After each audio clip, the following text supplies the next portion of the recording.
Halo semua, kembali lagi di channel Bochnime. Sebelum kita mulai, klik tombol subscribe dan aktifkan notifikasinya supaya kalian tidak ketinggalan info dan teori terbaru mengenai One Piece. Sekarang lanjut ke pembahasan.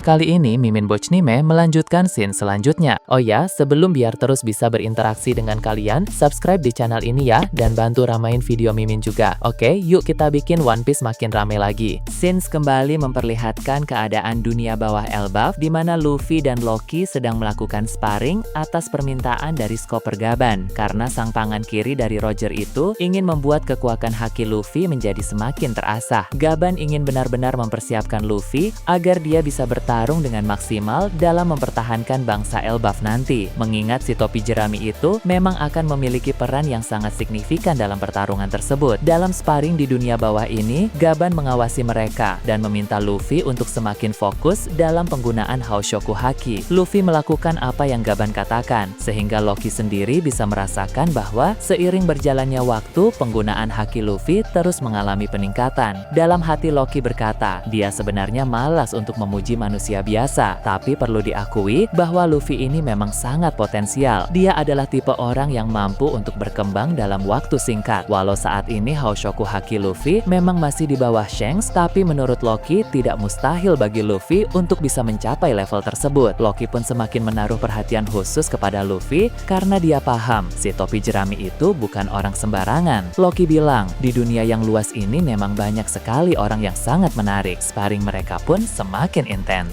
Walau ini bukan pertarungan sungguh-sungguh, tapi karena keduanya sama-sama memiliki kekuatan yang besar, maka di mata orang-orang seperti Hajrudin dan Chopper yang ada di sana, duel ini tampak luar biasa. Luffy telah memasuki mode Gear 5, tapi tentu dia mengontrol skala serangannya karena ini bukan duel serius. Di sisi lain, Loki juga memakai palu legendarisnya yang bernama Palu Raknir, tapi dia juga berhati-hati dalam menggunakan kekuatan petir dari palu tersebut, sebab pertarungan ini hanya sekedar sparring saja. Saat mengamati pertarungan itu, Gaban menyadari bahwa haki Luffy bisa keluar dengan lebih besar ketika dia berada dalam mode Gear 5. Gaban menduga hal tersebut berkat dorongan dari kekuatan Dewa Matahari Nika. Dalam mode itu, tubuh Luffy menjadi semakin kuat sehingga dia bisa memakai haki dengan lebih baik. Di tengah pertarungan yang semakin seru, Gaban akan melakukan hal yang tidak terduga. Ketika Loki hendak melancarkan serangan kepada Luffy, Gaban melompat dan ikut menyerang juga bersamaan dengan Loki. Jadi, Luffy harus menghadapi dua serangan besar sekaligus. Dalam momen genting itu, Luffy mengeluarkan haki yang jauh lebih besar daripada yang dia keluarkan tadi, lalu menggunakan haki tersebut untuk menangani serangan mereka berdua sehingga tercipta dampaknya sangat besar di tempat itu. Ini adalah Haoshoku Haki terkuat yang Luffy pakai dalam latihan di sana. Nah, alasan mengapa Gaban tiba-tiba ikut menyerang Luffy adalah untuk menempatkan Luffy pada posisi yang sangat sulit dengan harapan Luffy akan terpicu untuk memakai haki dengan lebih maksimal lagi. Orang seperti Luffy memang harus dalam keadaan genting dulu baru bisa memaksimalkan kemampuannya. Jika kondisinya belum terlalu bahaya, maka potensi kekuatannya akan sulit untuk berkembang. Hal itu pun benar saja, karena haki Luffy dalam situasi sulit tersebut seketika menjadi lebih kuat. Setelah momen itu, baik Luffy, Loki, maupun Chopper sama-sama menjadi kesal terhadap Gaban. Luffy kesal karena dia menyerang tiba-tiba ketika Luffy sedang fokus pada Loki. Loki kesal karena Gaban mengganggu sparring mereka yang harusnya 1 lawan 1. Sedangkan Chopper kesal karena kondisi tubuh Gaban belum sepenuhnya pulih, tapi sudah sembarangan bergerak dan melancarkan serangan seperti itu. Chopper adalah orang yang merawat Gaban di dunia bawah setelah Gaban jatuh dari dunia matahari dan terluka beberapa waktu yang lalu. Sehingga, sebagai seorang dokter, wajar Chopper marah ketika pasiennya yang belum terlalu pulih itu memaksakan ikut bertarung. Gaban pun hanya tertawa ketika mendengar kekesalan mereka bertiga. Lalu dia menjelaskan alasan dibalik perbuatannya tadi. Itu semua adalah demi peningkatan haki Luffy. Luffy harus didorong dalam keadaan terdesak supaya potensi kekuatannya bisa semakin meningkat. Dulu juga saat bertarung melawan Shanks, Loki sempat beberapa kali membangkitkan kekuatan baru dalam pertarungan tersebut. Shanks adalah lawan yang sangat kuat sehingga Loki memaksa dirinya sendiri untuk melampaui batasan agar bisa bertarung dengan semakin baik melawan Shanks. Meski pada Pada akhirnya Loki tetap kalah, tapi setidaknya pengalaman bertarung melawan Shanks itu membuat Loki juga menjadi bertambah kuat. Kemudian Loki tiba-tiba tersenyum dan mengatakan suatu ide yang menarik. Loki bilang tadi dia melihat Luffy bisa menciptakan serangan petir dalam mode Gear 5. Namun petir yang Luffy ciptakan itu terbilang masih lemah menurut Loki. Jika dibandingkan dengan petir dari palu Ragnir Loki, petir Luffy itu tidak ada apa-apanya. Maka Loki mempunyai sebuah ide. Bagaimana jika Loki menggunakan palu Ragnirnya untuk memanggil petir besar yang diarahkan langsung ke tubuh Luffy. Dengan begitu, Luffy harus menahan dan menyerap petir Ragnir Loki itu untuk digunakan sebagai sumber energi tambahan. Tubuh Luffy kebal terhadap petir, jadi Loki rasa itu tidak masalah. Dengan petir Ragnir yang dialirkan ke tubuh Luffy, maka energi petirnya akan menjadi semakin kuat. Ini bisa menjadi combo yang bagus dalam melawan Im Sama nanti. Semua orang yang ada di sana terkejut mendengar itu. Mereka ragu apakah Loki memiliki suatu niat yang licik atau tidak. Namun, Luffy berkata dia setuju saja. Dia akan mencoba menyerap petir dari palu Ragnir Loki. Luffy percaya bahwa Loki adalah orang yang baik, jadi pasti dia tidak ada niatan buruk. Loki pun berkata dalam hati, bukan kali ini ada orang yang sepercaya itu kepada dirinya. Setelah itu, Loki pun mengambil ancang-ancang dan bersiap mengayunkan palu Ragnir ke tanah. Beberapa saat kemudian, petir besar pun muncul dan menyambar Luffy dalam mode Gear 5. Luffy tidak kesakitan sama sekali. Dia malah memejamkan mata dan mencoba untuk menyerap petir tersebut. Luffy pun memfokuskan petir itu ke tangannya, kemudian melempar petir tersebut ke salah satu pohon besar yang ada di sana. Pohon itu tidak sebesar pohon Adam, tapi ukurannya 10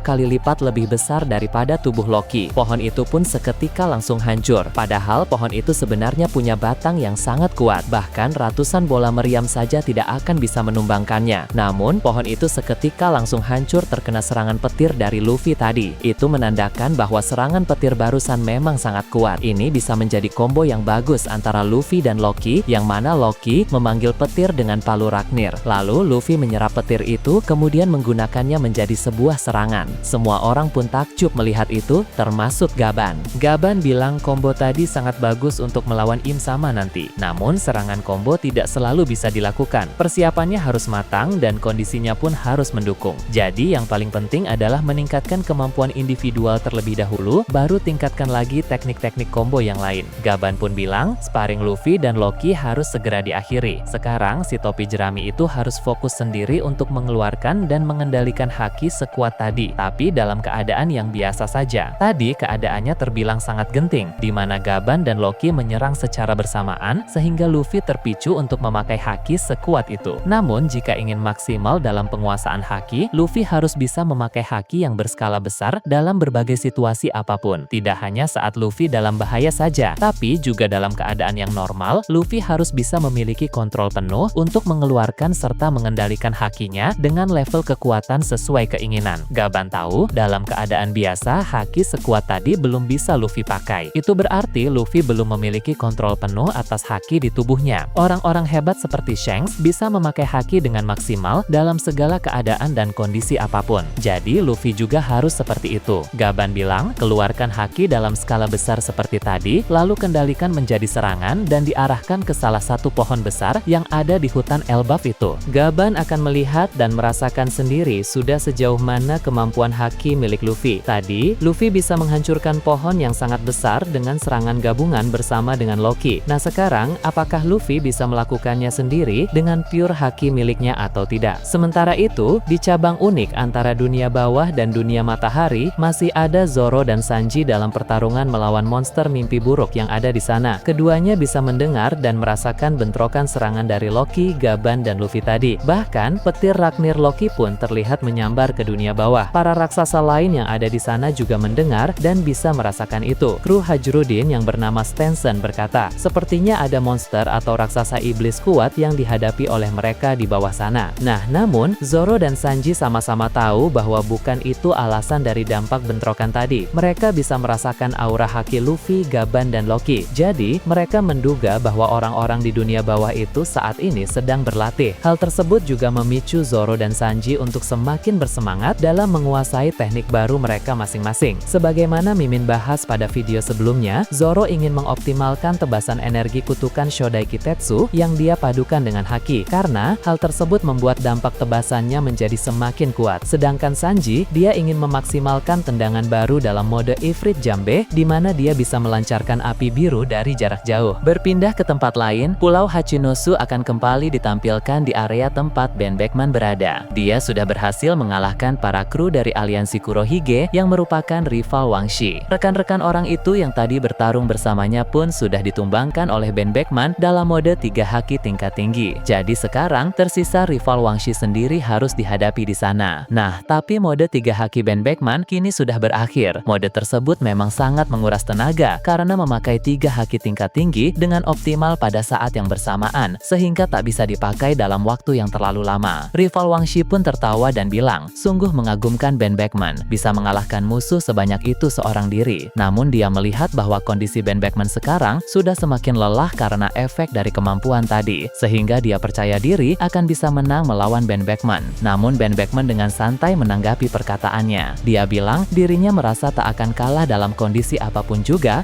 meskipun harus melawan orang sekuat rival Wang Shi itu. Rival Wang Shi pun langsung memukul tanah dengan tenaga yang sangat besar, dilapisi dengan buso Shokuhaki tingkat tinggi. Hal tersebut membuat tanah menjadi hancur dan puing-puing bebatuan di tanah mulai berterbangan di udara. Dia lalu bergerak dengan sangat cepat untuk melempar puing-puing itu secara beruntun ke arah Ben Beckman. Tentu Ben Beckman bisa menangani itu semua, baik dengan menembak maupun menghindar. Tapi rupanya hal tersebut hanya pengalih perhatian saja. Rival Wang Ji itu tiba-tiba muncul di dekat Ben Beckman untuk melancarkan serangan secara langsung. Untung saja Ben Beckman bisa menyadari itu dan merespon dengan tepat waktu. Ben melepas senapannya, lalu menangkis serangan rival Wang Ji itu dengan satu tangan. Kemudian Ben Beckman balas menyerang memakai tangannya satunya lagi. Tentu Ben Beckman juga mengalirkan Hao Shoku dan Buso Shokuhaki yang sangat kuat. Counter dari Ben Beckman itu sukses membuat orang itu terlempar. Walau dia belum kalah, tapi serangan tadi terlihat sangat berdampak. Lagi-lagi di sini Ben Beckman masih menunjukkan keunggulan. Di area lain ada Yasop yang masih bertarung melawan sekumpulan penembak jitu dari aliansi Kurohige. Di sana, Yasop sudah berhasil mengalahkan setengah dari para penembak jitu itu, walau hanya sendiri. Tapi kemampuan dari Yasop ini memang sangat luar biasa. Baik dari segi akurasi haki maupun kecepatan pergerakan, Yasop melampaui para musuh itu. Meski begitu,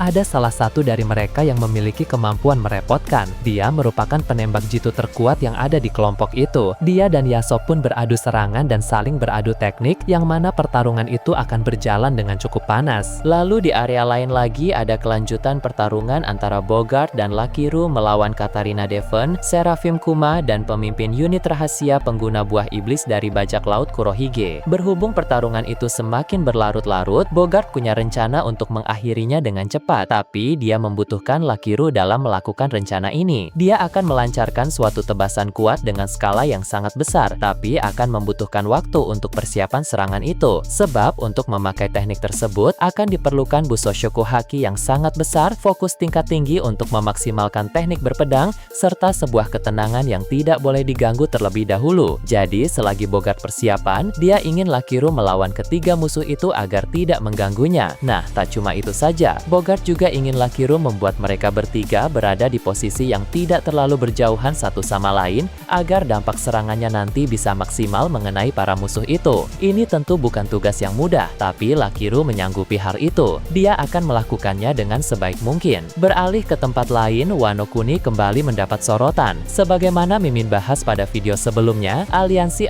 Kaido dari luar Wano Kuni berkumpul dan akan menyerang tempat itu. Mereka juga sudah berkoordinasi dengan Jack, Black Maria, dan juga Sasaki. Sepertinya mereka berniat menguasai Wano Kuni lagi walau tanpa Kaido. Mereka agak meremehkan kekuatan Wano Kuni tanpa kehadiran bajak laut Beast di sana. Nah, Momonosuke dan kawan-kawan pun akan membuktikan bahwa perkiraan mereka itu sangat keliru. Wano Kuni adalah negeri yang sangat kuat, sehingga Momonosuke bersama dengan Sarung Pedang Merah, Yamato, Ulti, dan Page One menghadapi para musuh tersebut. Beberapa kapten dari aliansi Kaido itu terbilang lumayan kuat. Mereka ini dulunya bertugas untuk menduduki wilayah-wilayah lain yang dikuasai oleh Kaido selain Wano Kuni. Sehingga saat perang Wano kemarin terjadi, mereka tidak ada di Wano karena orang-orang itu sedang berada di wilayah-wilayah yang lain. Orang-orang itu saat ini dihadapi oleh para Sarung Pedang Merah. Sedangkan Momonosuke dalam mode naga, dia bertempur melawan banyak kru dari para aliansi tersebut. Sementara itu, Ulti yang bertarung melawan Black Maria dan Page One yang menghadapi Sasaki tampak cukup terdesak. Walau mereka sama-sama mantan Tobiropo, tapi tapi memang ada perbedaan level kekuatan. Shinobu pun maju untuk membantu ulti, walau dia merasa aneh karena ulti yang tadinya musuh kini malah menjadi rekan. Lalu setelah itu, Raizo maju untuk membantu Page One yang juga sedang kesulitan. Tak jauh dari sana ada duel Yamato melawan Jack yang berjalan dengan semakin panas. Keduanya kini sama-sama telah memasuki mode hybrid dari kekuatan buah iblis mereka masing-masing. Nah, bagaimana menurut kalian terkait ini? Nah, itu tadi berbagai hal menarik pada pembahasan channel Bochnime kali ini.